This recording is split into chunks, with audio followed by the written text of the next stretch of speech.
Eating 1,200 calories a day and not losing? Here's why. First, know that your metabolism isn't broken. It's just that your metabolism has adapted.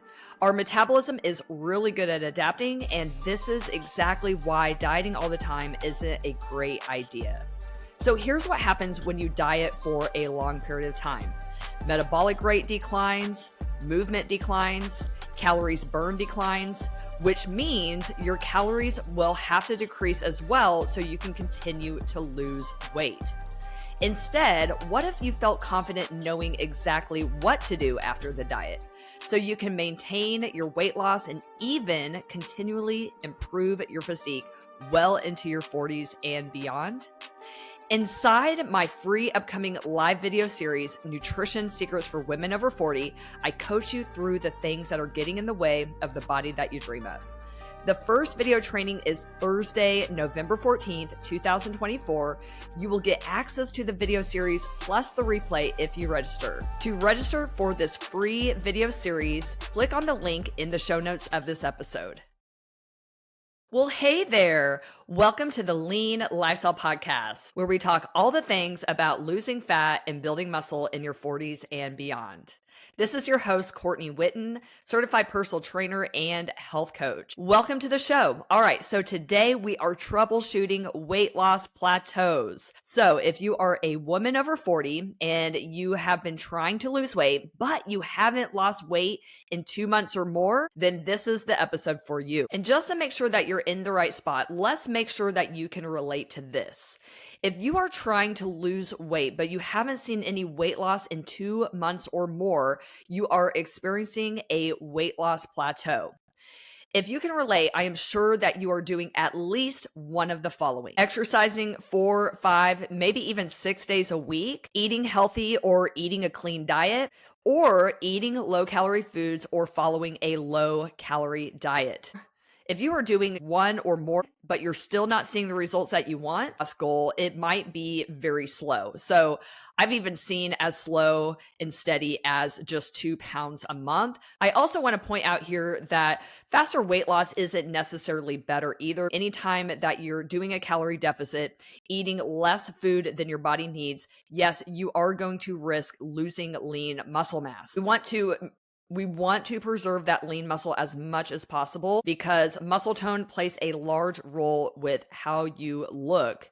And not only that, of course, we need muscle for functional reasons as well, especially as we get older. So a slow, steady weight loss is key. Now, here's where the kicker comes in, because a lot of times when I talk to women, I find out they've been dieting for months, but here's the problem. They're dieting, but they're not seeing any fat loss results. But here's the thing. If you have not lost any weight within 8 weeks of consistent effort, something is definitely off here. So if you are doing all the things, you're working out, eating healthy, and or eating a low-calorie diet, but you're not seeing results, it is crucial that you join my free Nutrition Secrets for Women. Make sure that you sign up for this free event in the show notes. So briefly, we are going to go over 3 common, not so obvious mistakes that women make when it comes to weight loss. And these things, although from the surface, they may seem like they can be helpful, and yes, they actually can be, but at the same time, they can sabotage your results, and it might very well be the reason why you are struggling with weight loss. So number 1 is that you work out 4, 5, 6 days a week. Okay, I know this sounds really crazy, but bear with me here for just a second. I'm not saying that you can't work out 4, 5, 6 days a week. Here's the problem. The problem is when you're depending on exercise alone to create a calorie deficit or to burn calories. The reason why this is going to backfire is because for a few reasons. One, it takes a lot of time and energy to do things like burn off what you ate. And not only that, the other issue that I see here is that exercise, particularly cardio, can actually increase your hunger. So meaning you might unintentionally overeat. In addition, we also need to keep in mind disordered exercise behavior. This is something that I actually struggled with for years in my 20s. At the time, I definitely preferred to just exercise it off. That way I would have a little bit more wiggle room with my diet, and it actually worked for a while, but the problem is I started getting older and I could no longer out exercise a poor diet. I was spending so much time at the gym. I was doing cardio every day after my weight workout. So I was at the gym for like 2 hours a day. It just wasn't healthy. And I'm not saying that exercise can't help, because it absolutely can. And there's nothing wrong with doing cardio either. It can be used as a tool, but depending on it solely for burning calories for weight loss is just not the best approach. All right. Mistake number 2 is eating healthy or eating a clean diet. We need to realize that just because you eat a healthy or a clean diet does not necessarily mean you are going to lose body fat. So yes, I do believe that quality of diet can be super helpful when it comes to weight loss or keeping the weight off, for a lot of reasons. One, you're probably going to be getting adequate protein if you're eating a clean diet. So you're going to be able to keep your hunger managed. You're going to be able to keep cravings under control. It really does help with that. Feeling full and satisfied is really the best way to avoid unnecessary snacking. But one thing that a lot of people overlook because they're so focused on eating clean or eating a healthy diet is quantity of diet. Yes, it absolutely does matter. It makes a huge difference. So I just want to use myself as an example, just real quick, to put this into context. So for the most part, I probably eat I would say like mostly a whole foods diet. I would say probably 85% of what I eat comes from the earth. It's either animal or plants or nuts and seeds. And although I eat a very similar diet to what I ate 20 pounds ago when I was 20 pounds lighter, the thing is that I am 20 pounds heavier now as a result of eating in a surplus of calories. For 9 months, I ate slightly more than my body needed. So I tracked my calories throughout this whole process. And although the types of foods that I eat are very, very similar, because of the additional calories, I did gain weight. So that's one thing that we need to remember, is that just because you eat a clean diet does not necessarily mean that is going to help you lose weight. Weight loss, what I recommend is doing things. So if you're struggling with weight loss, even though you eat a clean diet, I highly recommend that you look at your portion sizes. That's one great tool that can help you.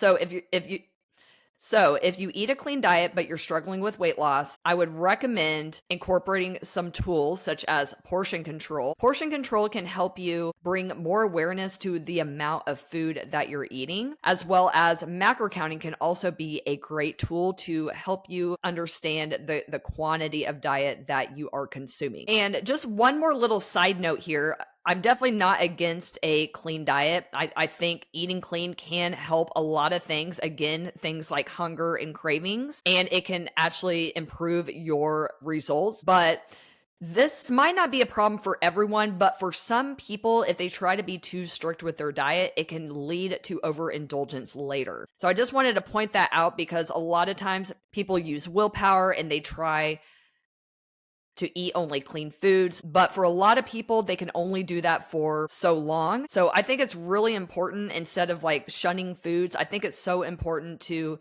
incorporate those favorite foods into your diet moderately. That way you don't feel deprived and you can avoid overindulging later. So just a little side note that I wanted to add there about eating a clean diet, that is so important to make sure that you are on a regular basis giving yourself permission to enjoy the foods that you love and take a more 80-20 approach when it comes to nutrition. So the last mistake that I see women make that might be causing your weight loss plateau is eating a low calorie diet. I know this sounds really crazy, and we talk about this all the time on the podcast, but eating a low calorie diet for a long period of time is not good. This is why I teach things like stages of macro counting, which if you join my free Nutrition Secrets for Women video series, we are actually going to be talking about this, what exactly to do after the diet, because if you're dieting for months upon end, that might be part of the problem. So first, the metabolic shitstorm is what I like to call it, or AKA metabolic adaptation. So if you eat a low calorie diet for a long period of time, so I'm talking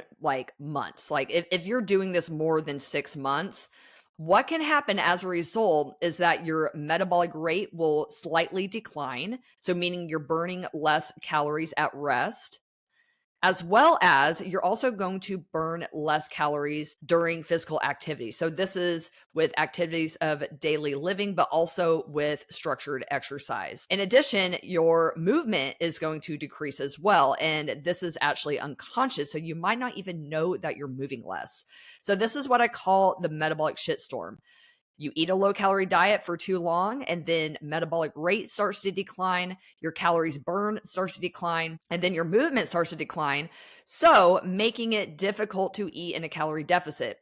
So this explains the unexplained of you're eating a 1200 calorie diet, but you're not losing any weight. Now, the first thing that I always do whenever I work with a new client, and this is part of the issue, we always start tracking food. I walk them through how to accurately start tracking their macros and their calories. So that way we can just make sure that they're actually eating what they think they are. So I just want to say that first, because we do need to rule that out as a possibility. And I would say probably 80% of the time it is an issue of eating a little bit more than you realize, and that is causing the weight loss plateau.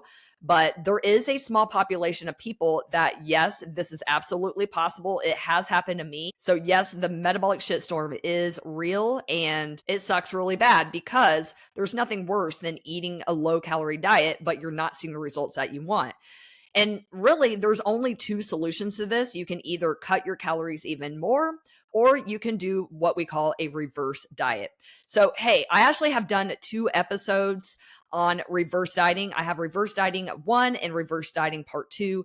Make sure that if you are interested in learning the whole process of reverse dieting, that you check out those episodes inside the Lean Lifestyle podcast. So the other scenario here, okay, when it comes to low calorie diets, and here's the thing, I am not against low calorie diets at all. I do believe that they have a place for them. I just think that the biggest mistake that women make is dieting for too long. So the other problem with eating a low calorie diet is having this yo-yo dieting behavior.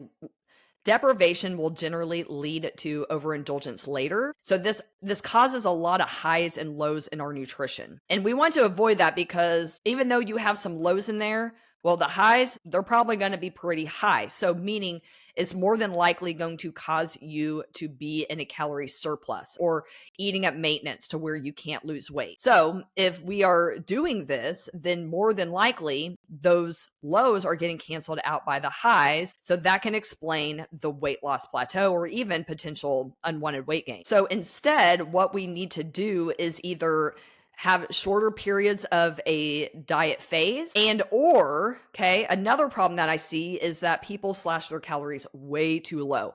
Believe it or not, the goal of dieting is to keep your calories as high as possible while you lose weight, okay? Again, metabolic adaptation is real. So we really need to be mindful that our metabolism is very adaptable, and its job is to find homeostasis. So it's always going to be like correcting. So whatever you end up doing, your metabolism is going to adapt to that. So instead of doing like these steep calorie deficits, doing a more modest calorie deficit, just like 10, maybe 15%, is going to be so much easier for you to stick to. You're not going to feel as deprived, so you're probably not going to overindulge, and you're more than likely going to be able to avoid metabolic adaptation. So that's how these not so obvious fat loss mistakes can get in the way of the results that you want. All right, ladies, that is all for today. Again, I would love for you to join me for the free Nutrition Secrets for Women. You can sign up and get all the details by clicking on the link in the show notes of this episode. And if I can ask you just a real quick favor,